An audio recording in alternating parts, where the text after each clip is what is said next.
Talofa, and welcome to exciting episode of In the Hot Seat, where we highlight the inspiring journeys of Polynesians making an impact in their communities and beyond.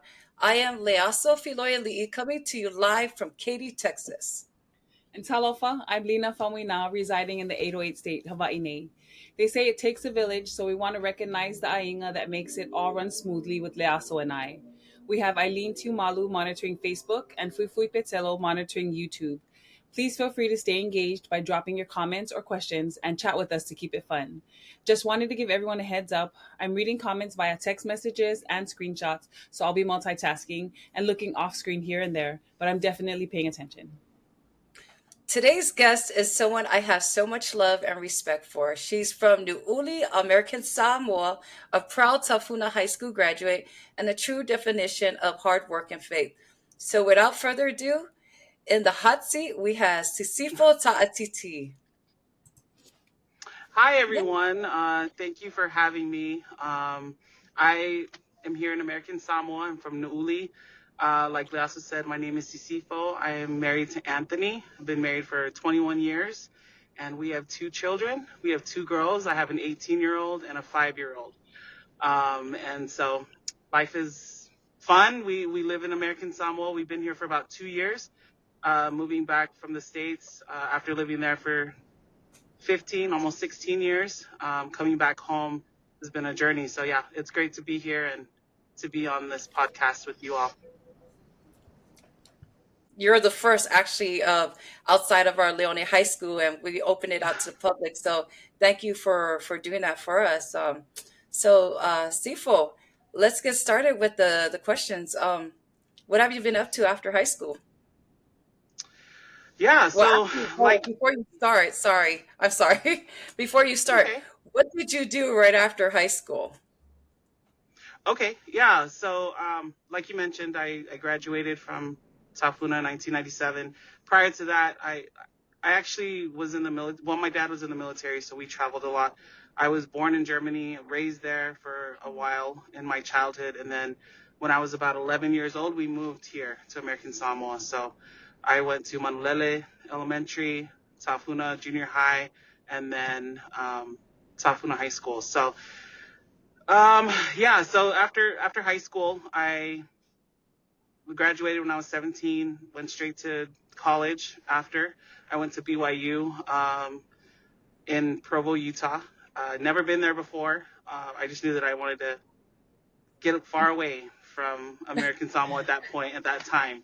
And so I found a school that I thought my parents would be okay with me going to, a church school, and I left. And I went to BYU for 4 years.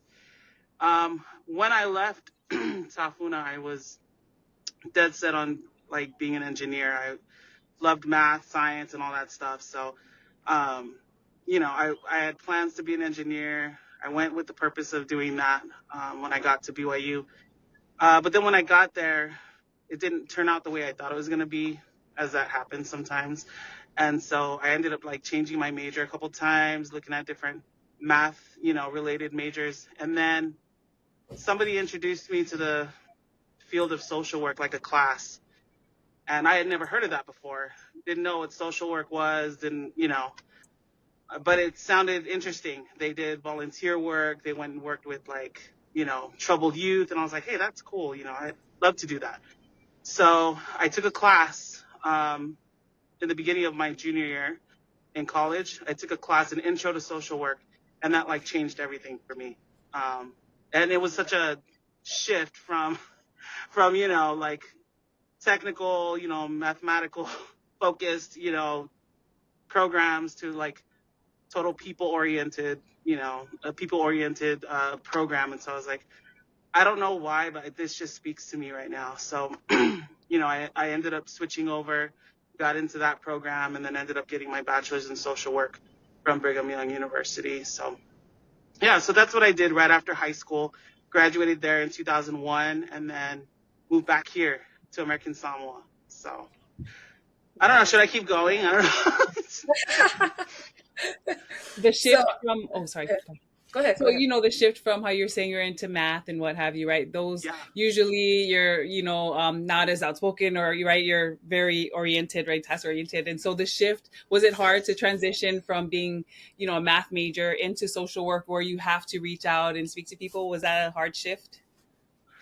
That's actually a really good question. It wasn't a hard shift because I am pretty social just in general.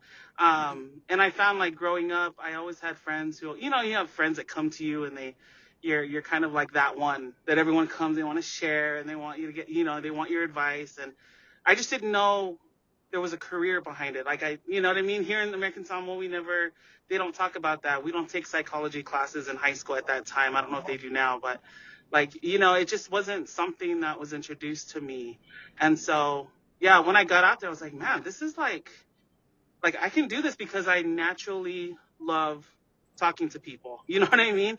And I naturally like helping people. And so, yeah, totally left, the math world, switched over to that, but I found that I could still like bridge both worlds because I ended up tutoring.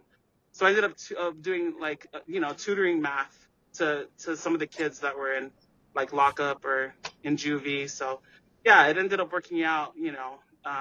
Still using kind of the skills that I loved, but in a field that I loved more. So Nice, nice. Sorry, we have a question online already. oh sure. So, Oh what awesome.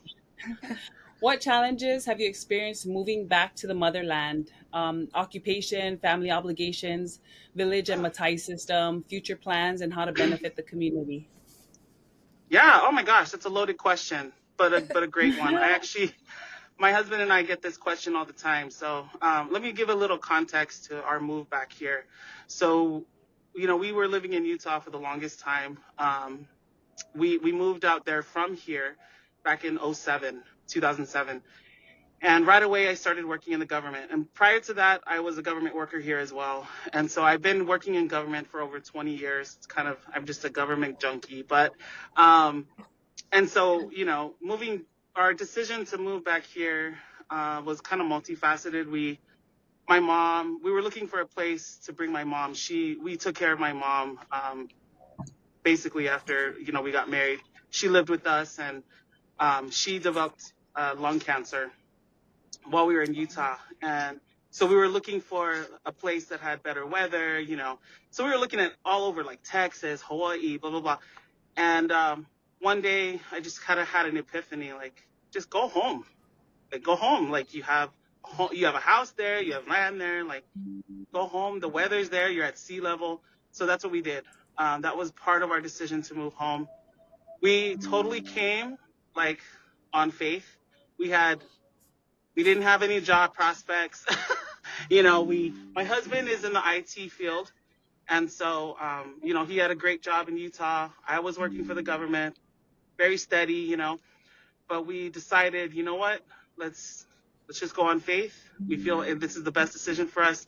We sold our house and I told my husband, we'll use the profits to upgrade my parents' house so we can live in it. We'll buy a car cash so we don't have to worry about monthly payments. And then we'll just kind of feel our way, from there. So because I have a lot of government experience, moving back was a little bit easier for me to get a job. Um, I got a job with the governor's office pretty much right out the gate when we got here. But with my husband also had got a job offer as an IT manager with one of the government agencies. So I was telling, others that have asked me, the job prospects are there. It just depends on what you're looking for. So obviously ASG is one of the biggest, employers here. So if you have like a specialty, they're always looking for something. Like, so for me, it's in grants, federal grants. I've overseen federal grants for a long time. And so that was kind of like my niche. And so that's kind of how I got in. But it just depends on what you're doing professionally or what your skill is. Now, with that being said, we found that another great opportunity here is building your own business. If you have a business idea, this place is like I don't know. I don't even have the words. It's an amazing place to start a business. They they make it very easy for you to start an LLC just to, just to kind of get started. If you have a business idea, whether it be in the food industry or in the service industry, let's say, I don't know, if you have a background in doing tax preparation, like come here, create an LLC. The clients are there. Government contracts are there. So last year we made the decision for my husband to step away from government and do his own business, and that was like the best decision we ever made. So we have kind of both things going on. I'm still in the government, but he does his own thing, running an IT solutions company, and it's been pretty amazing. Not everything is not everything is rainbows and unicorns, obviously. When you have government contracts, they take forever to pay. I mean, that's just a given. But if you're a service provider, you can get private companies, to contract with you. We have several contracts in the community, and it just works. Like, so yeah, I mean, if you have a skill, I would even say, like, if you or your spouse has a skill in carpentry, that is huge, huge need here. Anything to Carpentry. electrical, Okay. plumbing, you know, all like those specialties. What we're finding right now here, and we kind of learned the hard way, was that um, you kind of go off of just who you know to come out and like do your electrical work, or you know what I mean. Come and put up my drywall, but there aren't a lot of certified, sorry, not a lot of certified professionals. So if you're a certified professional or you want to be a certified professional in one of those areas, I would definitely recommend getting a certification, coming here, starting your own business. Like this place is amazing for that. And then obviously, like if you have your own land, and you have family ties here. I personally, we live. I didn't get to say this, but I'm from Nuuli. My dad is from Nuuli, part of the Fanene family, and so we live on communal land. So we all know what that means. We do falavilaves and things like that, and it's fine. It works out for us, okay. But there's always opportunities to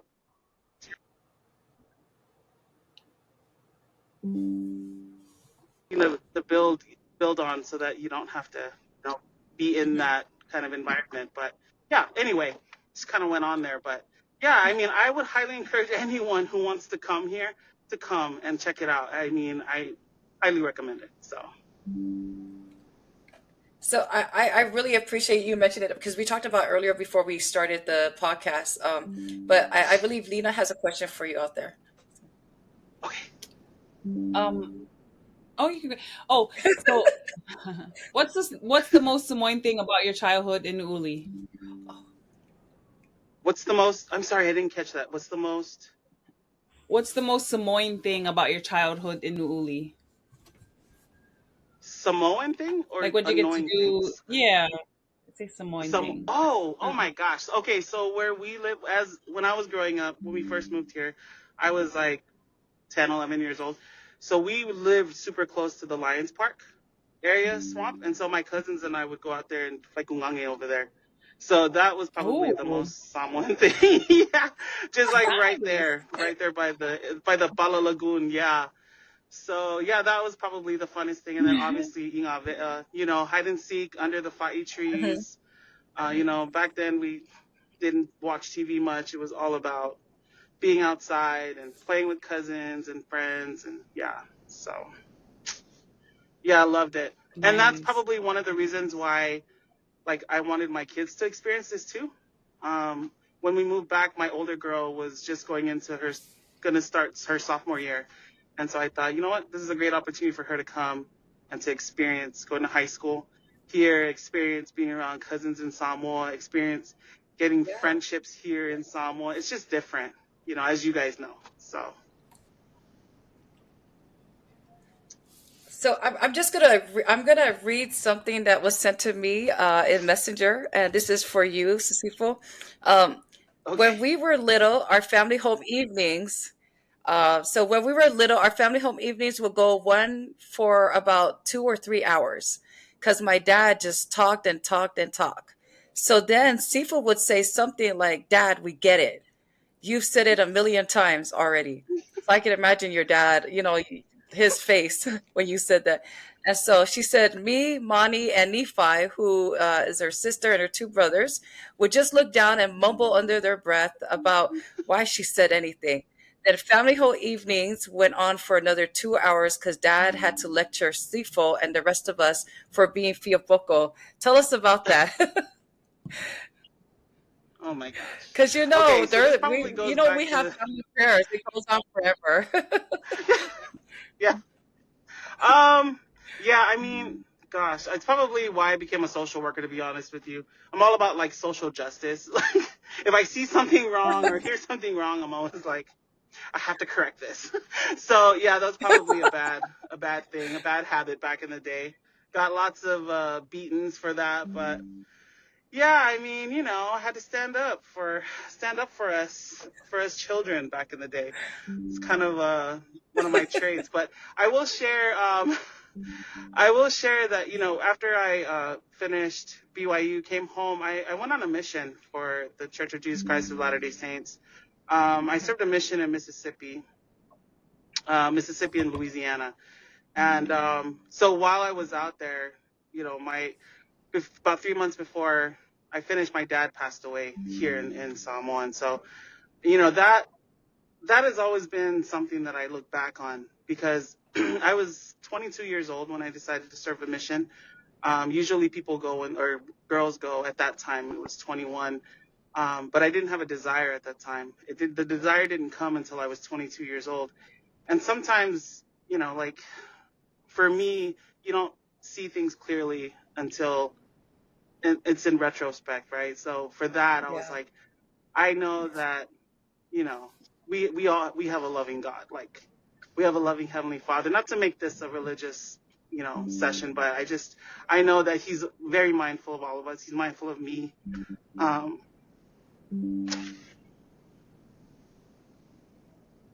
and just like He knew that I needed to be out there serving people, and not here, during that passing. So yeah, I don't know why I thought about that. Probably because you brought up the story and just like everybody knew I was the favorite. So um, Yes. it was just hey, that's no secret. So just thinking about where we need to be in life and where God puts us. So yeah, I just wanted to share that. Sorry, I warned you guys. No, This is like a thing that I do. Amen, sister. And you don't have to be sorry about anything. We appreciate that you're able to be vulnerable with us and honest and straightforward. So, it's nothing to apologize about. And, there are some subjects that are sensitive and that, and like you said, you can't help it. If you were the favorite, it probably hits another spot in your heart. That's Gotta right. My fight. siblings will watch this and be like, yeah, whatever. I'm going to add something real quick. I was laughing because one of the comments that was sent to me was that Mani was your mom's favorite, you was your dad's favorite, and Nephi and Sulu was their own favorite. So poor thing. That's probably true. I know our parents denied it, but we all knew. So too funny. Uh-huh. Too We have a funny. question on here that asks, what are benefits of having an LLC in Samoa, and how can others duplicate your success in their fields of interest? Mhm. And someone says, "Love you, Yeah. Sifo." Oh, thank you. Yeah. So with the LLC, it's super easy. Oh my goodness, I can't even believe how easy they've made it here. You apply online, right? And you can start up any business can be an LLC here. And the benefits that we've seen, I mean, the the tax system here mimics the tax system in the States, right? It's just Okay. when you're filing taxes, they look at a different. They use the figures from a previous tax year. That's the only difference. But in terms of tax law, if you're familiar with doing businesses in the States, if you have an LLC in the States, it's pretty much the same thing. So when Mhm. you're filing taxes, you can just, if it's a small business, you just file it, under your personal taxes. So Uh-huh. but the benefits, honestly, is it's super easy and super cheap. So when you can go online, if you just Google LLC American Samoa, the LLC website will pop up. You register, pick a name, and they'll let you know if your name is already taken or whatever. And then you just follow the process. It'll tell you exactly what to do. Once you've paid for your LLC, which is about, I want to say about 150, which isn't bad at all. So you pay for it, emails go, Treasury gets it, and then they send you an LLC certificate in your email. You don't even have to go in. Everything is super easy. They send you a certificate in your email. Boom, you're good to go. You're legal now to operate as an LLC. The second thing you need to do is go online to Department of Commerce.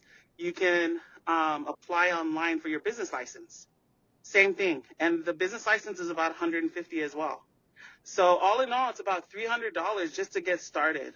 And then boom, you go. Do your thing. And so, yeah, the benefits are, honestly, you're your own boss, right? And if you've identified a gap, a need, I have a friend who also was a graduate of Tafuna High School, probably.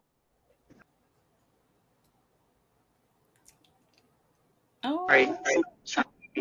Oh, He moved back just recently as well. He came back with his certification. He's a journeyman electrician, and he has to like deny people service. Like he can't meet all the demand now. And so, yeah, if you have a specific skill and you know that there's a gap here, which there are a lot of gaps, you will be successful. I promise you that. Yeah. And I'm happy, like, if you want to send me, questions, my background is also in workforce development. There's a lot.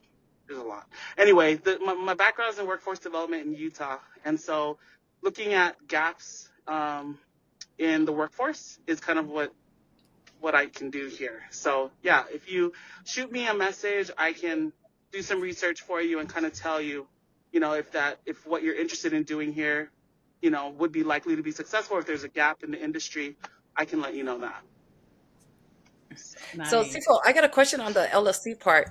Do you have to be Sure. a local in, do you have to be resident local in American Samoa? Can you be in America and also have a license there?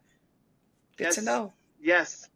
Yeah. In fact, if you Google LLC American Samoa, there's like a website that says the benefits of owning an LLC in American Samoa, and it lists everything.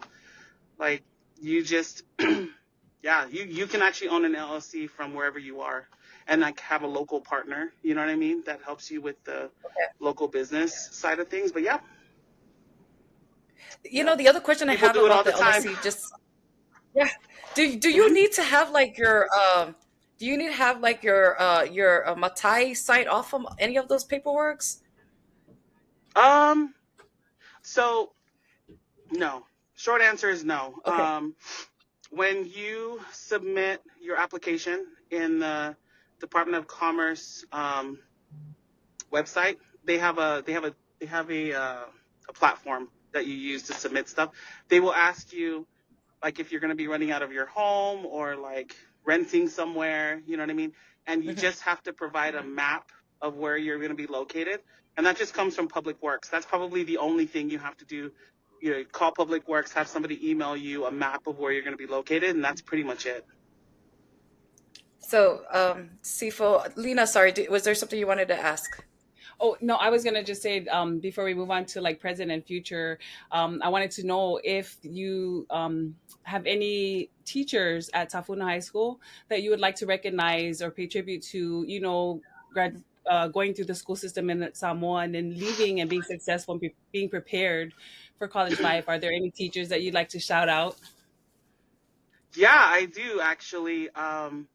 So I've always loved math, as I mentioned before, and so I had a teacher who was a great mentor to me. It was Antonio Tupuola. He was a teacher at Tafuna in the 90s and into the 2000s, and had a great influence on me. Um, I was he just taught math in a way that I understood, and he's the one that made me love it. So yeah, definitely huge shout out to him. He's passed, since then, but yeah, loved him. I also probably a shout out to Ruth Tofinga. She was my chemistry teacher and then later became a principal at Tafuna High School. Obviously, I mean, she was successful too, making it all the way up to be a DOE director at one point. But yeah, she was a passionate teacher. When I look back, she definitely stands out as one that went above and beyond for students and really wanted people to understand, the students to understand what she was teaching, and I totally did. So yeah, shout out to her. So many good teachers at that time, but definitely those two stand out for me. Thanks for letting me do that. Yeah. So, Sifo, going to you attended Tafuna High School. Your daughter's there now. What was it about Tafuna High School that you had really enjoyed being a part of? Yeah, the Tafuna in the 90s is not what it is today. Back then, I mean, let's just be honest. Back then, it wasn't like known as a good school.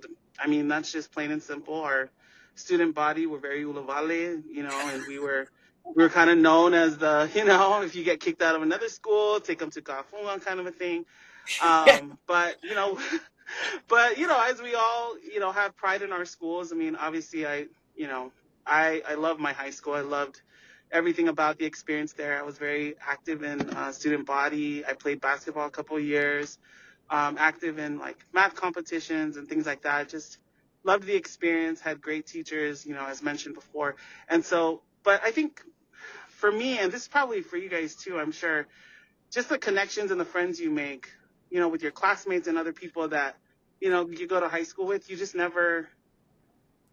never forget those. Like once you're friends for life, and I find that, like, I come back and it's weird to go pick up my kid from school and I see these kids walking around. I'm like, I know your dad, I know your mom, because you look just like them. You know what I mean? And it's like so weird to see kids of like my old classmates or people that I went to high school with. And but you see people around on the street and it's like you just pick up where you left off. We're obviously older and Yes. more gray, but yeah, it's just cool, like coming from such a small place and being able to see people again and reconnect in that way. It's been awesome. So I wanted that for her, and I feel like she's getting that. So Hmm. So, what type of student were you in Tafuna High School? I was told you're a very focused, oh my laser gosh. focused type of student. Goody good girl. I was yeah, I'm not gonna say I didn't like boys and stuff like that. I mean, that's just not true. But I was more of a admire from afar type of There you person. go. Like, I wasn't in your face like, hey, I like you. Nah, that wasn't me at all.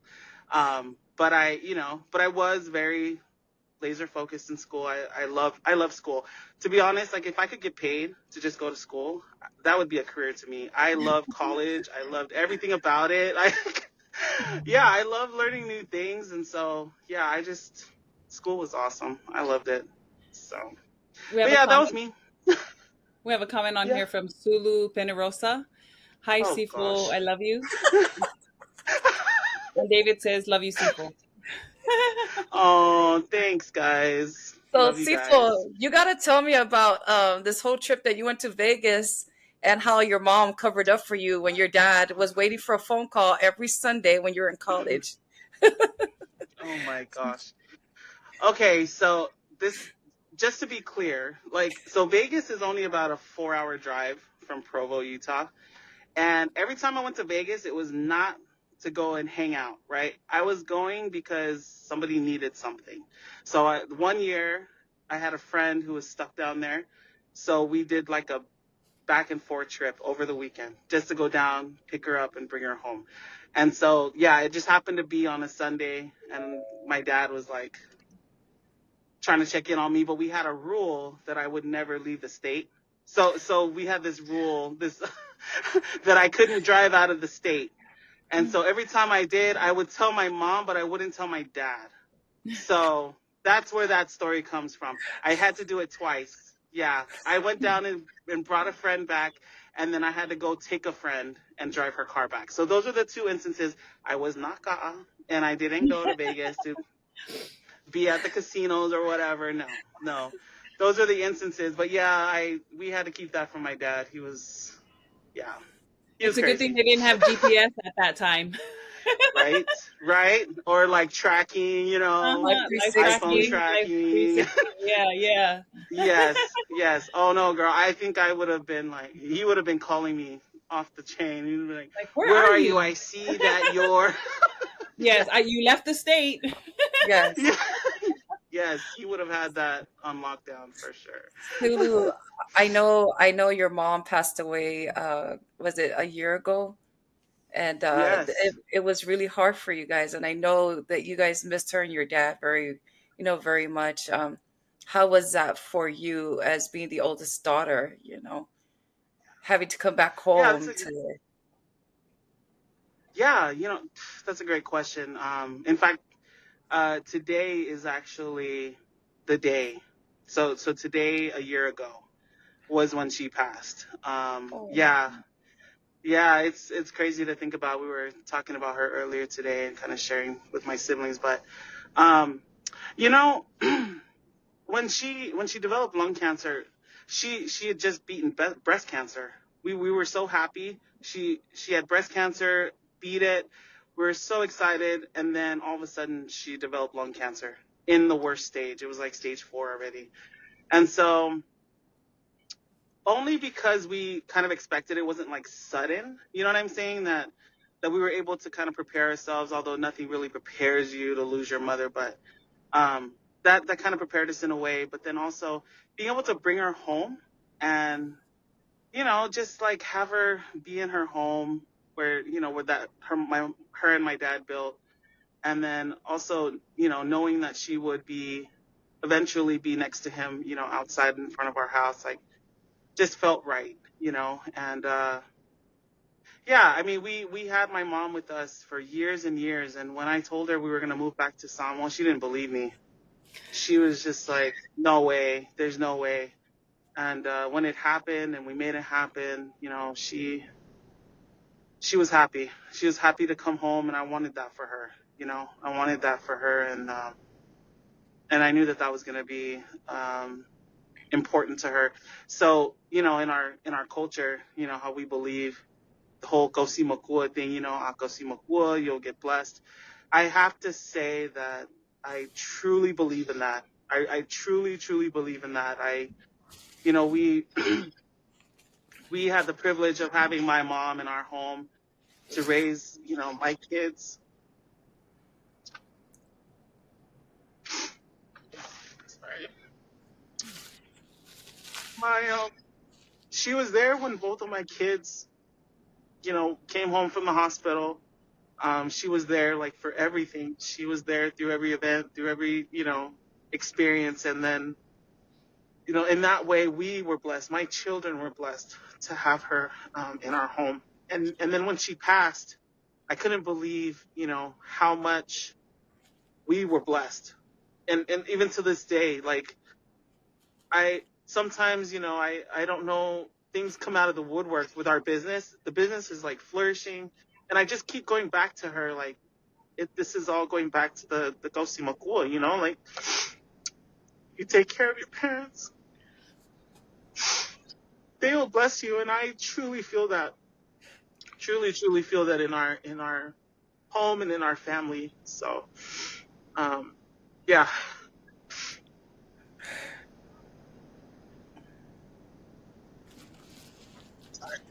Kudos to you for being able to balance all that. Usually, as we become mothers or wives and have a life to move on to, you are right. The greatest blessing is to be able to take care of our parents and give back the love that they've given to us and raised us in. So, and in return, full circle, you are right.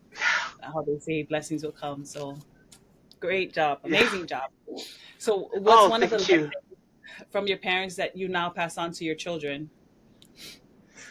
Oh gosh. Definitely the importance of education. Neither of my parents went to college. They graduated high school and that was it. My dad went to the military, and but they just believed so much in education. And so, we all knew right after high school we were going somewhere. We were going to college somewhere. And, I'm like very proud and happy to say, like, with the four of us siblings, all of us have a degree in something. Some of us have advanced degrees too. And I give it back to my parents, like pushing that, important thing, knowing that that would be like a game changer for us in our personal lives as we got older. So I carry that into our family, and my kids know that as well. My older daughter has always known, like, I don't care what you do after high school. You don't have to go to traditional school. You can go to a trade school. You can go to cosmetology school, but you are not staying home. You have to build a skill, right? So I love that legacy. My dad passed that down to us, and then my mom so my mom is part Chinese. She's an Amu, and so growing up, she owned a business at the market. I don't know, you guys probably ate her panqueques at some point, Yes, all the but we time. yeah. So we owned a panqueque shop at the market when I was in high school. And that lady, I tell you, we couldn't eat kalafu, without paying for it. Like everything we ate had to be written down and paid for. She was such a stickler, Nobody could eat anything for free. And we always used to tease her, like, you're so Chinese, like that is such your Chinese side. But but she really demonstrated the importance of hard work. Like that lady would get up at 3 a.m. every day, open her shop, make sure everything was good to go, close up shop at 3 p.m. and do it all over again. And just the greatest example of hard work and just serving others. So yeah, I would say those would probably be the legacies they leave with us that I try to carry on. So I wanted to add to, now that we're talking about the things that you learn from your parents, and I know the humility part is a big one too, as well. From um, you guys you and your husband have a volleyball team that travels, yeah, and so I know in American Samoa it's not that easy having to leave the islands to come to the U.S. It's very expensive, very costly, and so those who are out there listening, if you're tuning in, please reach out to Sisifo and her husband. They mostly sometimes the girls who can't afford to go on these trips, they pay out of their own pocket. So it'd be really nice for those who are out there to help out. Sifo, can you tell us about the girls? I mean, we have so much talent on the yeah. island, and it's not being exposed enough. And if they do get exposed out there, we're talking about people breaking bank just to get them out there. So Yeah. Yeah, no, thank you for bringing it up. So when we were living in Utah, and Sina was just getting into sports, it started out with us getting together with some friends and building a softball club. It was a softball club for young kids, young girls, and that's kind of how I learned how to run a club.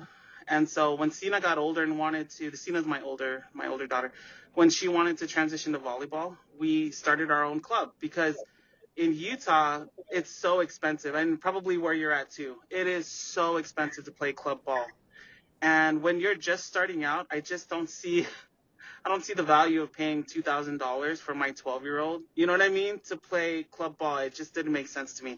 And so, my husband played volleyball in the past, and so we're like, let's just do it. And he would coach. So him and his cousin that lives in Utah right now.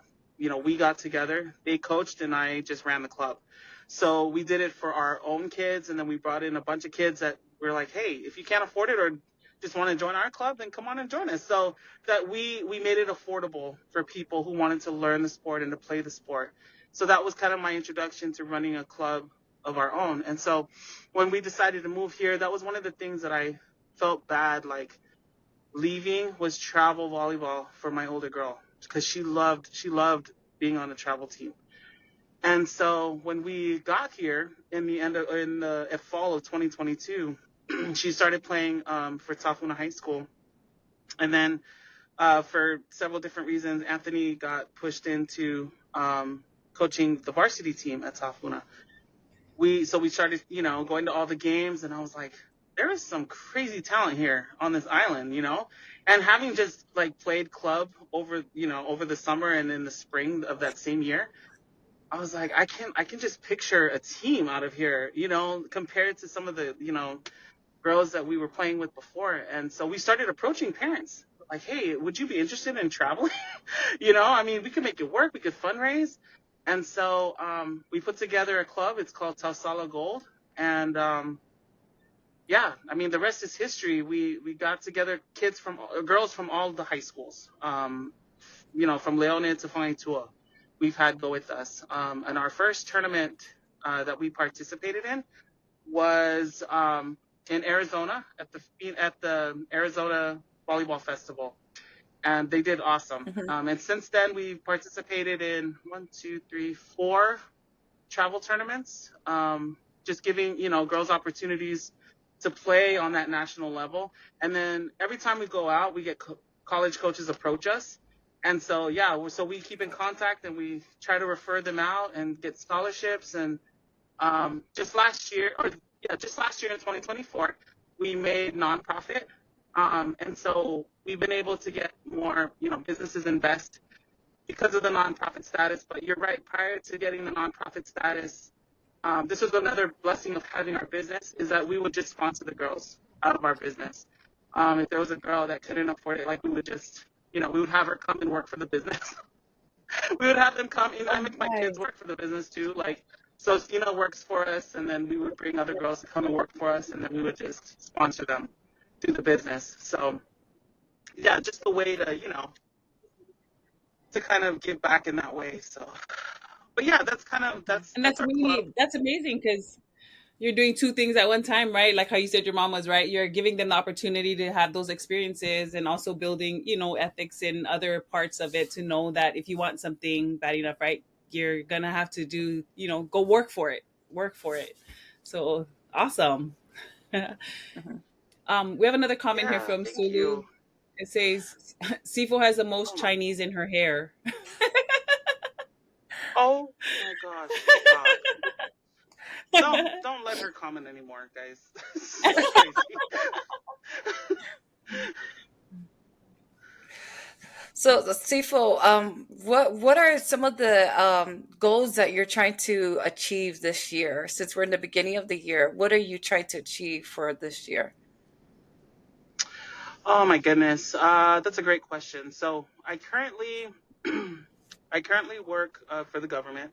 I work in the energy office here locally, and I oversee several different federal grants.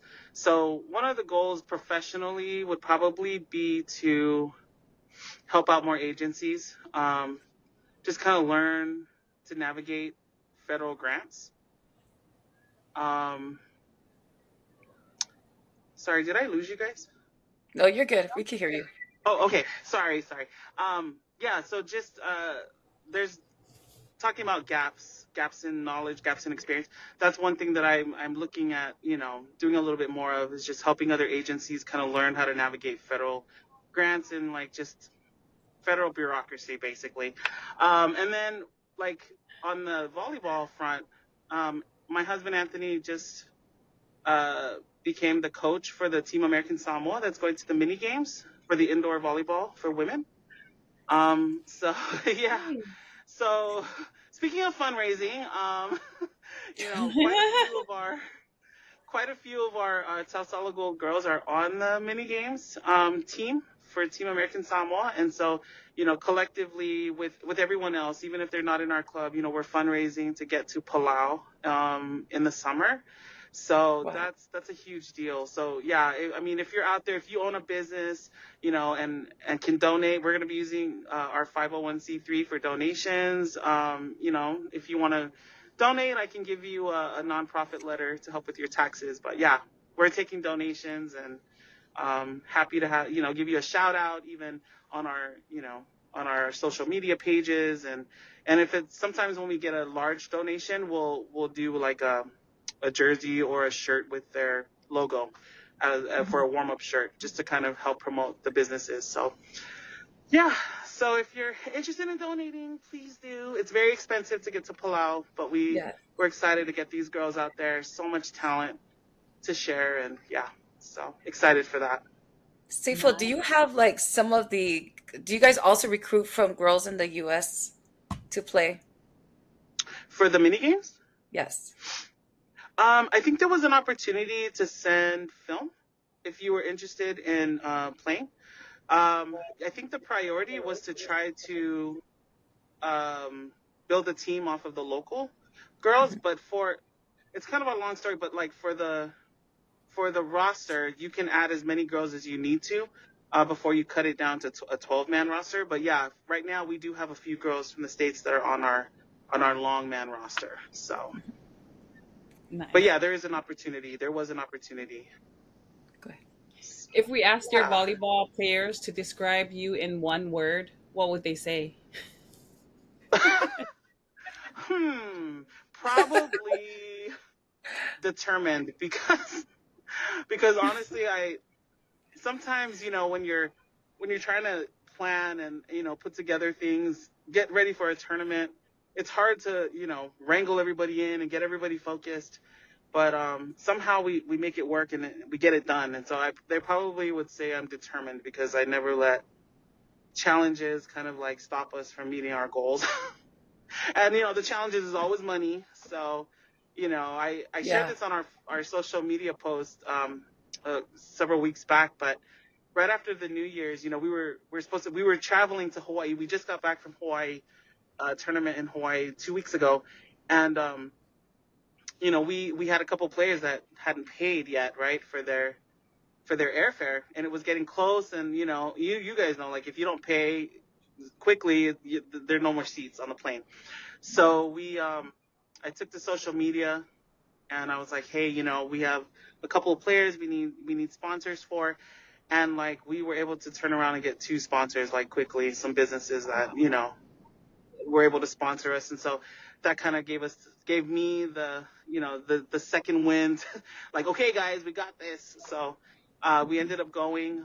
We only had 7 players with us when we went, and so it was you know kind of risky just because with injuries and stuff like that, with only 7 players, but we made it happen. And because of that, we were able to get some highlights, and we have several seniors that are going to be going out to college in the fall with some, scholarships. So that's Good. what it's all about. Good. That's what it was all about. All Nice. this whole time is to get them seen and get them to get a scholarship. My husband truly believes in, like, you send a girl to college, she comes back and blesses her entire family for generations. Like, we truly Yeah. believe that. So Hmm. Nice. Yes. yeah, So sorry, I'm so interested to know. I'm very intrigued by your story and very, yeah. inspired, right? I want to know, with all of these things that you have going on, right, personally and with the business, what do you do to help set, reset or digress? Like, what do you do to help keep sane?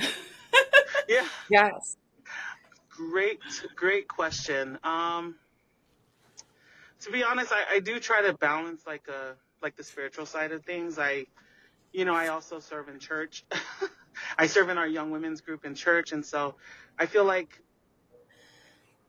that between that, keeping a balance between spiritual and all of this physical stuff that we're doing, but also just having someone, like, so my husband is like my best friend, so we just being able to have someone to offload on who understands, right? Because we literally go through everything together. And so he is just he's the best, and so we do that for each other. And that is probably the biggest, just the biggest way that I personally kind of reset myself, kind of help to just compartmentalize everything that happens, on a day-to-day basis. But yeah, and then and obviously I go to the salon. Like, I got to get my nails done. You know what I mean? Like that, like, me time is like so important to me. So yeah, Yes. yeah, Sifo, I wanted to ask, you mentioned you talk really highly, well, you talk highly of everyone, especially your husband. How did you yeah. know, just for those who are out there trying to find that the right one, how did you know he was the Yeah. right one for you? Oh my goodness. Okay. Okay. So I have a funny story. When I was at BYU, and for those of you that are, members of this church, the Church of Jesus Christ of Latter-day Saints, you know that, like, at BYU, a lot of people go there and they get married like quickly, and like they date, they get engaged, they get married so fast. And that happened to me with several roommates. Like I had so many roommates, just like 2 months, boom, they're married. I'm like, that's crazy. I was like, that I would never do that, right? Here's me, like I would never do that. So then I come back, I go on a mission, come back from a mission, and I'm just kind of like, okay, Heavenly Father, what is next for me? I never thought I'd get married, but now I'm here. My dad just passed away. My mom needs me here, so I'm like, I really need some direction in my life. Like, should I get married? In my prayers every day, I'm like, should I get married? And the answer came to me in the form of a scripture, that told me, in Romans, like, if you desire something, wait for it. Just wait for it. And this was, this was in January. I just been home for about 2 months from a mission. And then in March, I met Anthony. We met at a church activity. He was visiting from Apia. He's from Apia originally, born and raised out there. He was here visiting some family, and we met at a church activity, at a church dance, and really hit it off. And then, we met in March. Still remember March 28th, we met, and then we were married in September, so, of the same year. And how did I know? Honestly, I didn't know. I didn't know him, right? I mean, how do you know someone in 6 months? We didn't know each other in that way, but what I did know was that he was a good person. You know what I mean? He had just come home from a mission, so I knew he was like an active person in my church. He treated, his mother well, and I was like, that's all I need to know for now, and we'll make the rest work. And now it's been 21 years, and he's like still my best friend. And yeah, I didn't know, but then I knew in my heart, like, this is the right one for me. And we'll figure it out later, the rest of it later. So, but yeah. That's a good story. Do you? Sorry, guys. No. My little one found me. She found me. I'm locking the door. Okay. Okay. So go ahead. Sorry, go ahead, Lena. Oh no, I was gonna ask, if you had 24 hours with unlimited money, what would be the first thing you would do? With unlimited money? Oh my gosh. Okay, so with unlimited money, I would put it towards a gym. First of all, I would find a contractor, get a gym going for kids here. That would be like the number one thing for me. Yeah. Just because the kids don't have places they can play here. Like, we have one place that has no AC, and that's where everybody fights to go and play, at Diwa. But like an open gym that we can call our own, that we can, run the club out of, we can do like youth services, tutoring, all that stuff. I would love that so much. So I would do that. Nice. Mm-hmm. Do you think the education system in Samoa needs a lot of work?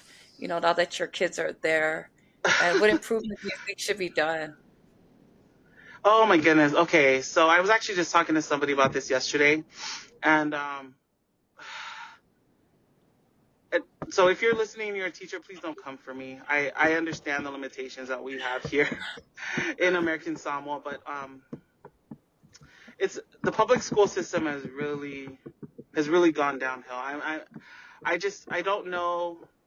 I don't know statistics. I don't know data if it's worse than when we were in school, but like just my experience with taking my little one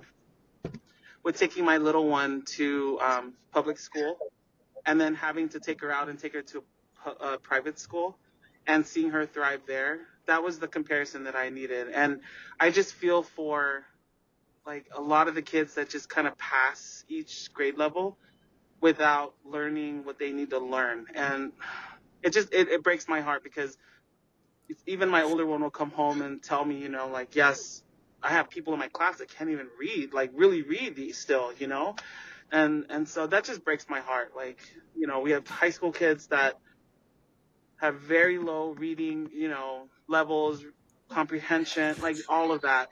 And then also, math. I feel like a lot of the private schools really kind of just, they obviously flourish. They have great teachers, and not that we don't have great teachers in the public school system here, but there is definitely something lacking. We don't have enough teachers. That's another thing. We don't. There's a shortage of teachers on the island, and so that's been a challenge. But I don't know. I honestly, it's a It, struggle, and it's sad. it's hard. It's tough when Yeah, you have so many talented kids there, and you have kids with yeah, you never know with their high IQ, or kids that are, all different types, right? But they're not yeah, being well taught enough or challenged. And so when they come to America, they kind of give up, or they get angry because they can't handle the curriculum in college. yeah. But in comparison with the private school, and I'm thinking, what factor could it be that it's because maybe it has to do with the money that they're getting paid, or are they just not hiring? Well, besides not having enough teacher, is it the Yeah. qualifications?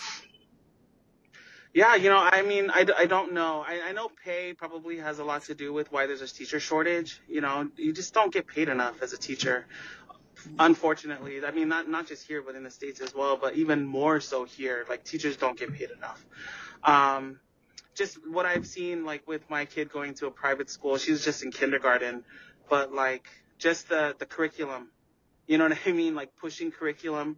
And when you pay teachers what they deserve to be paid, which I'm pretty sure the private schools do, there's a lot more that goes into it. And so, yeah, just coming from, private or public school, where it was a lot of behavioral management in the classroom.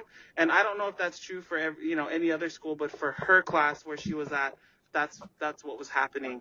And so taking her out of that environment, taking her into a private school, I mean, she's like reading now, in a kindergarten. Yeah. So my heart goes out to our kids here, because obviously not everyone can afford to go to private school. It's dang expensive. And so, yeah, I wish there were more initiatives, more that we could do to help our kids in that area. So, We have a comment on here from Kenale. It says, "Thank you for your insight on your journey going back home. We all want to move back, but it's so intimidating. And we're spoiled by the availability of everything 24/7 in the mainland." yes. Yes. So that was one thing I was telling my husband, because I came here first in the summer of 22 to kind of check out our house, see what we needed to do. And then I went back and I was telling my husband, I was like, hey, first thing you need to prepare your mind for is the fact that some places still are cash only. I'm like, the convenience of, like, Apple Pay and like Venmo and stuff like that. You just got to get that out of your mind. Like, you just have to be okay with that. Most places take card now, which is great. Most stores, but there's other places that still cash only. You know what I mean? Obviously Amazon, Amazon and Walmart. We miss the conveniences of Amazon. But we still order on Amazon. They do ship here, if you were wondering. They do ship here. Some sellers ship here. It just takes longer. You're not going to get your overnight package, but they do come. You can also ship through Walmart. Walmart does ship here as well. It just takes a little longer, but yeah. But yeah, I totally agree with the conveniences. Definitely. So, Uh, and sorry, just as a time check, I'm sure Yeah. it looks like your child is there knocking. I was oh, I'm gonna so say. sorry. Yeah, she's gone But now. no, I no, was like, no, we're at time check. okay. Qualify. No, So I really wanted to say thank you for sharing your journey. It's very respectable. And, I appreciate the fact that you and your husband sacrifice your time and you're actually pouring your blessings and your love to our island, our community. A lot of people focus on their kids making it to college or, are very driven in that way. But the fact that you guys have opened it up to all the kids in the island, that, is an amazing thing. So much respect to you both on that. Thank you so much for doing that. We know that Thank you. opportunities are very, little, right, for our kids to get off island. So in creating that, I just wanted to say thank you and thank you for sharing your journey. Thank you. yes, Oh, yes. thank you. Thank you for having me. Sifo, as we are towards the end of this podcast, again, just like adding to what Lena said, we were so grateful and thankful for you to be able to start our podcast in the public for everyone to hear your journey, your story that will help them. In closing, is there anything that you would like to share for all those who are out there who are undecided of their career path, or moving back home to Samoa? And I think one of the biggest thing that touched me the most was the part you talked about mothers taking care of your parents. So what would you like to end this podcast with? Um, oh gosh. First of all, again, Sorry. thank you for having me on. No, no, you know, I never do this kind of stuff. It's hard to talk about yourself, and I'm no exception to that. But I really appreciate the opportunity to share kind of a little bit about our journey, and where we came from, and what we're doing. And it's so funny every time we travel now, and we travel back and forth to the States. I miss it. Like, I miss home. I'll get homesick, and I just want to go home. So my husband laughs all the time. He's like, "You're so weird." I'm like, "No, I miss home. I miss the narrow roads and the potholes. I just miss it all. Like, when I leave." So, but one thing I would say is one huge gap here is mental health services. So I didn't get a chance to talk about this, but um, when we moved to Utah from American Samoa in 2007, my intention was to go to graduate school. So I did. I eventually went to graduate school at the University of Utah, and I got a master's degree in social work. And then I also took the clinical exam. And so I am one of very few, probably less than five, or maybe about five of us on the island that can actually do clinical work. I don't do it full time. Like I said, I've always been in government, but I always keep an active license just in case. And so when we were moving back, I was like, I think I need to get my license active. Something's telling me just to have an active license when I come home. And that's definitely been true. I worked with some friends, just doing some part-time work with a nonprofit organization that does mental health services here on the island. And so, yeah, just if you're a social worker or a clinical worker or a family marriage, marriage and family therapist, or a psychologist, like, we need you. We need you here on the island. We need more mental health practitioners. We need more mental health services for our people. There's a lot of drug abuse here. There's a lot of domestic violence. Just a lot. There's a lot.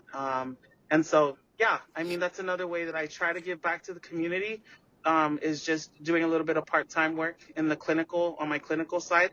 But yeah, we need more. We need more people. So come back and help us if that's your field. That's a huge gap here. So let me turn on the light. Thank you so much, Sifo, for sharing that.